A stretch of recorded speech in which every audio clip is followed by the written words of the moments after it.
Số của đôi chỉ số đây là từng ở xóa cùng chỉ mùi trong một đòn tiết chỉ mùi năng video mấy ngày nay đã cứ dân này giờ ông pi thì nó mấy thì nó bọt đại là từng ở chụp một tiết không chỉ kịp luôn đâu phải chạm ngày miếng mà đối chiêng bài sập hiện rồi chụp một tiếtของการเก่งจริงngày nay đã trong miếng bật hiện nó bọt mấy trong trái đồng đây từการlà từng ở tự tôn tình năng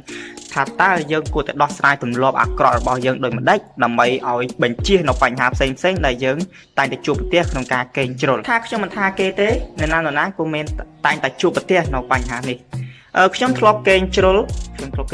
រហូតដល់ម៉ោង6ម៉ោង7ឬក៏ម៉ោង8នោះនេះគឺជាបញ្ហាមួយដែលរាំងស្ទះនៅសកម្មភាពរស់នៅប្រចាំថ្ងៃរបស់យើងកាលណាយើងកេងជ្រុលអញ្ចឹងគឺវាខាតបង់នៅពេលវេលាសម្រាប់ធ្វើកិច្ចការអ្វីផ្សេងទៀត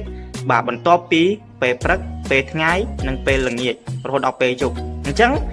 ពេលយប់គឺយើងមានសកម្មភាពច្រើនជាងពេលអញ្ចឹងហើយគឺខ្ញុំថ្ងៃនេះខ្ញុំចង់ឲ្យអ្នកទាំងអស់គ្នាកែទម្លាប់អាក្រក់ដែលយើងកេងជ្រុលបាទមកវ៉ែមកទៅជាកេងដែលមានទម្លាប់មួយល្អសម្រាប់អ្នកទាំងអស់គ្នាអញ្ចឹងចំណុចទី1អ្នកទាំងអស់គ្នាត្រូវតែស្រោតកេងណាបើនេះថាយើងគួរតែរត់កេងបើសិនជាយើងកេងយប់ជ្រៅពេកអញ្ចឹងការភ្ញាក់របស់យើងគឺមិនអាចស្រោតភ្ញាក់ទេអញ្ចឹងយើងត្រូវតែរត់កេងបើនេះថាយើងអាចចូលដំណេកចន្លោះពីម៉ោង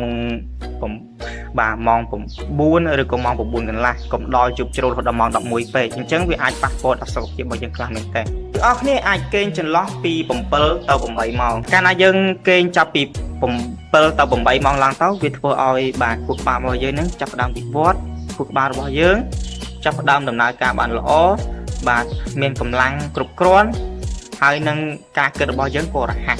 ហើយធ្វើឲ្យអារម្មណ៍របស់យើងនឹងកាន់តែស្រស់ស្រាយជាងមុនគួរតែកេងចាប់ពី7ទៅ8ម៉ោងហើយកេងពីម៉ោង9កន្លះដល់ម៉ោង10អីចឹងទៅកុំដល់ម៉ោង11ពេកអញ្ចឹងវាធ្វើឲ្យប៉ះពាល់ដល់ដំណេកនៅទី2គឺយើងពុំគួរបរិភោគនៅភេសជ្ជៈពោកម្លាំងបាទភេសជ្ជៈពោកម្លាំងវាមានអីខ្លះវាមានដូចជាបាកាសស្ទីងខារបាវអីជាដើមហើយពិសេសគឺរបស់ដែលជំនួយដល់ស្មារតីជំនួយពោកម្លាំងអីជាដើមអញ្ចឹងយើងពុំគួរប៉ះពាល់វាអីសោះណាអញ្ចឹងកាលណាយើងហូបវាធ្វើឲ្យយើងមិនងាយគេងទេអញ្ចឹងកាលណាយើងមិនងាយគេងអញ្ចឹងការក្រោករបស់យើងក៏ក្រោកដែរមិនងាយក្រោកទេអញ្ចឹងយើងកុំពិសានៅភេសជ្ជៈអីផ្សេងជាដើមឧទាហរណ៍ថាកាលខ្ញុំថ្នាក់នេះ12ខ្ញុំធ្លាប់មានបញ្ហាគេងមិនងាយក្រោកនឹងដែរដោយសារតែកាលនោះយើងគិតបាទកាលនោះយើងបរិភោគនៅភេសជ្ជៈពោកម្លាំងដើម្បី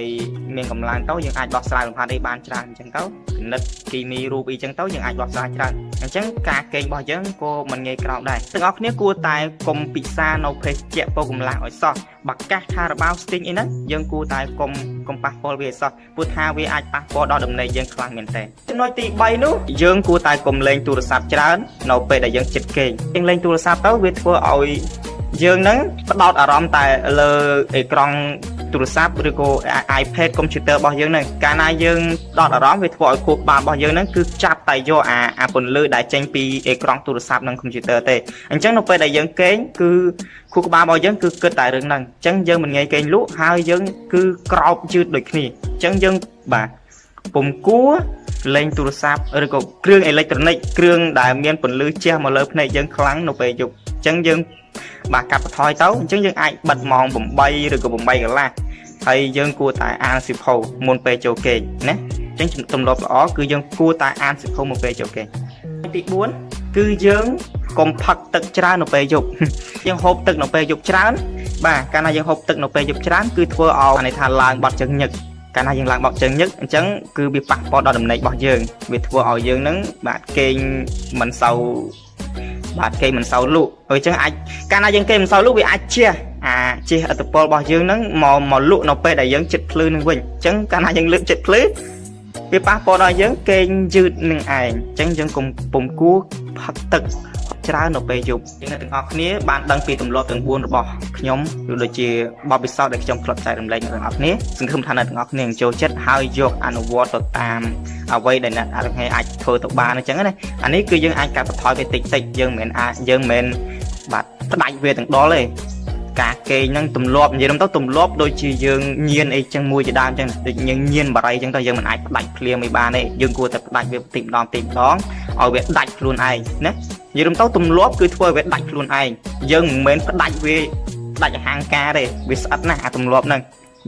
វាគឺជាបើសិនជាយើងកែទម្លាប់អាក្រក់ហ្នឹងមកជាទម្លាប់ល្អគឺយូរប៉ុន្តែបើសិនជាយើងកែទម្លាប់ ល្អទៅអាក្រក់វិញលឿនណាលឿននិយាយទៅអាទម្លាប់អាក្រក់ហ្នឹងគឺស្រួលធ្វើជាងអាទម្លាប់ល្អអាទម្លាប់ល្អហ្នឹងគឺពិបាកធ្វើ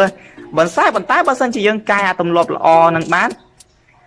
វាធ្វើឲ្យជីវិតរបស់យើងហ្នឹងវាកាន់តែប្រសើរឡើងហ្នឹងគឺជាចំណុចមួយដែលអ្នកទាំងអស់គ្នាគួរតែស្វែងយល់ដឹងអូខេអញ្ចឹងវីដេអូថ្ងៃនេះមានតែប៉ុណ្្នឹងទេសង្ឃឹមថាអ្នកទាំងអស់គ្នានឹងចូលចិត្តហើយកុំភ្លេចជួយចុច like និង subscribe នៅ channel YouTube របស់ខ្ញុំម្នាក់មួយផងអរគុណខ្ញុំសង្ឃឹមថាអ្នកទាំងអស់គ្នានឹងពេញចិត្តនឹងវីដេអូមួយនេះខណៈពេលនេះដែរខ្ញុំបាទ